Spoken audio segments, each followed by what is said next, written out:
Hi, welcome back to Minana's terrace garden. ಇವತ್ತು ನಾನು ನಿಮಗೆ ಒಂದು ತುಂಬ ಇಫೆಕ್ಟಿವ್ ಆಗಿರುವಂತಹ ಲಿಕ್ವಿಡ್ ಫರ್ಟಿಲೈಸರನ್ನು ಹೇಗೆ ಮಾಡೋದು ಅಂತ ತಿಳಿಸ್ಕೊಡ್ತೀನಿ. ಚಳಿಗಾಲದ ಟೈಮಲ್ಲಿ ಒಮ್ಮೆ ಆದರೂ ನೀವು ಈ ಫರ್ಟಿಲೈಸರನ್ನು ಗಿಡಗಳಿಗೆ ಕೊಡಲೇಬೇಕು. ಇಲ್ಲಿ ನೋಡಿ, ನಾನು ಚೆನ್ನಾಗಿ ಒಣಗಿರುವಂಥ ಈರುಳ್ಳಿ ಸಿಪ್ಪೆ ಮತ್ತು ಬೆಳ್ಳುಳ್ಳಿ ಸಿಪ್ಪೆಯನ್ನು ತಗೊಂಡಿದ್ದೀನಿ. ಹಾಗೆಯೇ ಒಂದು ಕಂಟೈನರಲ್ಲಿ ಸುಮಾರು 2 ಲೀಟರ್ ಆಗುವಷ್ಟು ನೀರನ್ನು ತಗೊಂಡಿದ್ದೀನಿ. ಇವಾಗ ನಾನು ಈ ಒಣಗಿರುವಂಥ ಈರುಳ್ಳಿ ಸಿಪ್ಪೆ ಮತ್ತು ಬೆಳ್ಳುಳ್ಳಿ ಸಿಪ್ಪೆಯನ್ನು ಅದರಲ್ಲಿ ಹಾಕಿ ಚೆನ್ನಾಗಿ ಡಿಪ್ ಮಾಡಬೇಕು. ಅದು ಚೆನ್ನಾಗಿ ಆ ನೀರಿನಲ್ಲಿ ಮುಳುಗಬೇಕು. ನಾನು ಹೇಳಿದಾಗೆ ಈರುಳ್ಳಿ ಸಿಪ್ಪೆ ಮತ್ತು ಬೆಳ್ಳುಳ್ಳಿ ಸಿಪ್ಪೆಯನ್ನು ನಾವು ಸೆಲೆಕ್ಟ್ ಮಾಡುವಾಗ ಅದು ಚೆನ್ನಾಗಿ ಒಣಗಿರಬೇಕು. ಒಂದು ವೇಳೆ ತುಂಬ ಹಸಿ ಇದ್ದರೆ ಅದನ್ನು ಒಂದ್ಸಾರಿ ಬಿಸಿಲಿನಲ್ಲಿ ಒಣಗಿಸಿಕೊಳ್ಳೋದು ಸೂಕ್ತ. ಇವಾಗ ನೋಡಿ, ನಾನು ಸುಮಾರು ಒಂದು 100 ಗ್ರಾಮ್ ಆಗುವಷ್ಟು ಮಸ್ಟರ್ಡ್ ಕೇಕ್ ತಗೊಂಡಿದ್ದೀನಿ. ಇದನ್ನು ನೀವು ಬೇಕಾದರೆ ಆನ್ಲೈನ್ ಬೇಕಾದರೂ ಪರ್ಚೇಸ್ ಮಾಡ್ಬೋದು, ಇಲ್ಲದ್ರೆ ನಿಮ್ಮ ಪಕ್ಕದಲ್ಲಿರುವಂಥ ನರ್ಸರಿಗಳಲ್ಲೂ ಕೂಡ ಕೆಲವು ನರ್ಸರಿಗಳಲ್ಲೂ ಸಿಗುತ್ತೆ. ಇದೇನೆಂದರೆ ಸಾಸಿವೆ ಎಣ್ಣೆ ಮಾಡ್ತಾರಲ್ಲ, ಸಾಸಿವೆ ಎಣ್ಣೆ ತೆಗೆದಾದ್ಮೇಲೆ ಬರುವಂಥ ವೇಸ್ಟ್ ಇದು. ಸೊ ಇದು ಗಿಡಗಳಿಗೆ ತುಂಬ ಒಳ್ಳೆಯದು, ಯಾಕಂದರೆ ಇದು ಹೀಟ್ ಪ್ರೊಡ್ಯೂಸ್ ಮಾಡುತ್ತೆ. ಇವಾಗ ಇದನ್ನು ಕೂಡ ಹಾಕ್ಕೊಂಡು ಒಂದು ಸಲ ಚೆನ್ನಾಗಿ ಮಿಕ್ಸ್ ಮಾಡ್ತಾ ಇದ್ದೀನಿ. ಈ ಮಸ್ಟರ್ಡ್ ಕೇಕ್ ಫಾರ್ಮಲ್ಲಿ ಕೂಡ ಸಿಗುತ್ತೆ, ಹಾಗೆಯೇ ಪೌಡರ್ ಕೂಡ ಮಾಡಿದೆ ಇದರಲ್ಲಿ ಕೂಡ ಸಿಗುತ್ತೆ. ಇದನ್ನೊಂದು ಸಲ ಹಾಕಿ ಈ ಥರ ಚೆನ್ನಾಗಿ ಮಿಕ್ಸ್ ಮಾಡಿಕೊಂಡು ಇದನ್ನು ನಾವಿವಾಗ ಕವರ್ ಮಾಡಿ ಇಡಬೇಕು. ಸ್ವಲ್ಪ ಶೇಡಿ ಏರಿಯಾದಲ್ಲಿ ಇಡಬೇಕು, ಜಾಸ್ತಿ ಬಿಸಿಲು ಬೀಳಬಾರ್ದು. ಸ್ವಲ್ಪ ಒಂದು ಅರ್ಧ ಗಂಟೆ ಬಿಸಿಲು ಬಿದ್ದರೆ ಸಾಕಾಗುತ್ತೆ. ನೋಡಿ, ಇದು ನೆಕ್ಸ್ಟ್ ಡೇ ಈ ಥರ ಆಗಿದೆ, ಚೆನ್ನಾಗಿ ಫರ್ಮೆಂಟ್ ಆಗಿದೆ. ಇದನ್ನು ಒಂದ್ಸಲ ಚೆನ್ನಾಗಿ ಹೀಗೆ ತಿರುಗಿಸ್ಕೊಂಡು ಪುನಃ ನಾವು ಇದನ್ನು ಮುಚ್ಚಿಡಬೇಕಾಗುತ್ತೆ.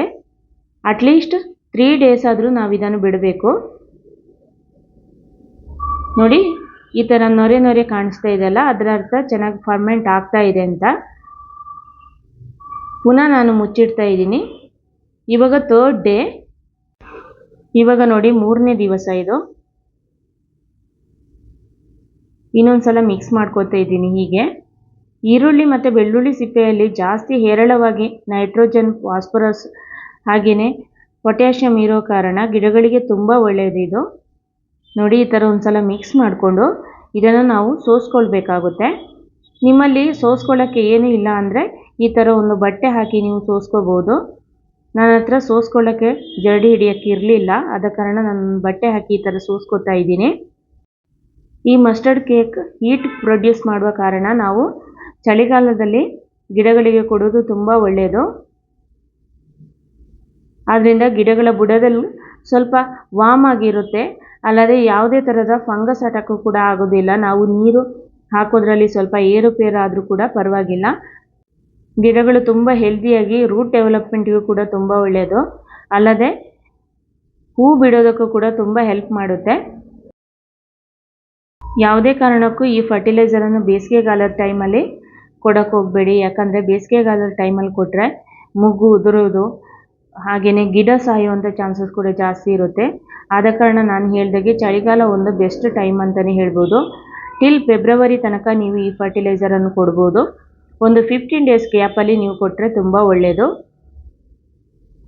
ನೋಡಿ, ಈ ಥರ ನೀಟಾಗಿ ನಾನು ಸೋಸ್ಕೊತಾ ಇದ್ದೀನಿ.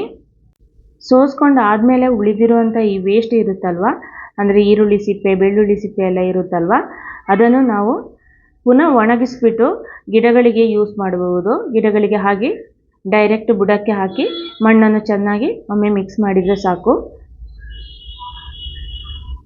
ಇಲ್ಲ ಅಂದರೆ ಅದನ್ನು ಕಾಂಪೋಸ್ಟ್ ಮಾಡೋಕ್ಕೂ ಕೂಡ ನಾವು ಯೂಸ್ ಮಾಡ್ಬೋದು. ನೋಡಿ, ಇವಾಗ ನಿಮಗೆ ನಾನು ಸೋಸ್ಕೊಂಡಿರುವಂಥ ನೀರು ಕಾಣಿಸ್ತಿದೆಯಲ್ಲ, ಕಲರ್ ಚೇಂಜ್ ಆಗಿರೋದು ನೀವು ನೋಡ್ತಾ ಇರ್ಬೋದು. Dark yellow ಕಲರಲ್ಲಿದೆ. ಇದೇನೆಂದರೆ ಈರುಳ್ಳಿ ಸಿಪ್ಪೆ ಮತ್ತು ಬೆಳ್ಳುಳ್ಳಿ ಸಿಪ್ಪೆಯ ಕಲರ್ ಕೂಡ ಬಿಟ್ಕೊಂಡಿರುತ್ತೆ, ಹಾಗೆಯೇ ಈ ಮಸ್ಟರ್ಡ್ ಕೇಕ್ ಕೂಡ ಕಲರ್ ಬಿಟ್ಕೊಂಡು ಈ ಥರ ಆಗಿದೆ. ಈ ಫರ್ಟಿಲೈಸರ್ ತುಂಬ ಸ್ಟ್ರಾಂಗ್ ಆಗಿರುತ್ತೆ. ನಾವು ಯಾವುದೇ ಕಾರಣಕ್ಕೂ ಇದನ್ನು ಡೈರೆಕ್ಟಾಗಿ ನಾವು ಗಿಡಗಳಿಗೆ ಕೊಡಬಾರ್ದು. ಯಾವುದೇ ಲಿಕ್ವಿಡ್ ಫರ್ಟಿಲೈಸರ್ ನಾವು ಪ್ರಿಪೇರ್ ಮಾಡಿದರೂ ಕೂಡ ಡೈರೆಕ್ಟಾಗಿ ಗಿಡಗಳಿಗೆ ಹಾಕಲಿಕ್ಕೆ ಹೋಗಬಾರ್ದು. ತುಂಬ ಸ್ಟ್ರಾಂಗ್ ಆಗಿರುತ್ತೆ ಅದು. ಅದಲ್ಲದೆ ಫರ್ಮೆಂಟ್ ಆಗಿರುವ ಕಾರಣ ನಾವು 2-3 ದಿವಸ ಬಿಟ್ಟಿರ್ತೀವಲ್ಲ, ಆದ ಕಾರಣ ಇನ್ನೂ ಸ್ಟ್ರಾಂಗ್ ಆಗಿರುತ್ತೆ. ನೋಡಿ, ಈ ಥರ ಇದೆ. ಇವಾಗ ನಾನು ಇದಕ್ಕೆ ನೀರನ್ನು ಮಿಕ್ಸ್ ಮಾಡ್ಕೊಳ್ತಾ ಇದ್ದೀನಿ. ಇವಾಗ ನಾವು ಈ ಲಿಕ್ವಿಡ್ ಇದೆಯಲ್ಲ, ಇದರ 4 ಪಟ್ಟು ಜಾಸ್ತಿ ನಾವು ನೀರನ್ನು ಸೇರಿಸ್ಕೊಳ್ಬೇಕಾಗುತ್ತೆ. ಇದಕ್ಕೆ ತುಂಬ ಡೈಲ್ಯೂಟ್ ಮಾಡಿಕೊಂಡು ನಾವು ಗಿಡಗಳಿಗೆ ಕೊಡೋದು ತುಂಬ ಒಳ್ಳೆಯದು. ನೋಡಿ ಈ ಥರ ಕಲರ್ ನೋಡಿ, ಇವಾಗ ಸ್ವಲ್ಪ ಲೈಟ್ ಆಗಿದೆ ಅಲ್ಲ. ಈ ಥರ ನಾವು ತೆಳುವಾಗಿ ಮಾಡಿಕೊಂಡು ಒಂದೊಂದೇ ಗಿಡಗಳ ಬುಡಗಳಿಗೆ ನೀಟಾಗಿ ಕೊಡ್ತಾ ಹೋಗಬೇಕು. ನಾವು ಯಾವಾಗಲೂ ಮಾಮೂಲಿ ನೀರು ಹಾಕ್ತೀವಲ್ಲ ಅಷ್ಟು ಕೊಡ್ತಾ ಹೋಗಬಾರ್ದು. ನಾವು ಹಾಕಿರುವಂಥ ಫರ್ಟಿಲೈಸರು ಕೆಳಗಡೆ ಬರಬಾರ್ದು, ಅಂದರೆ ಕೆಳಗಡೆ ಪಾಟಿಂದ ಕೆಳಗಡೆ ಹೋಲಲ್ಲಿ ಬರಬಾರ್ದು, ಅಷ್ಟು ನೀರು ಹಾಕಿದರೆ ಸಾಕು.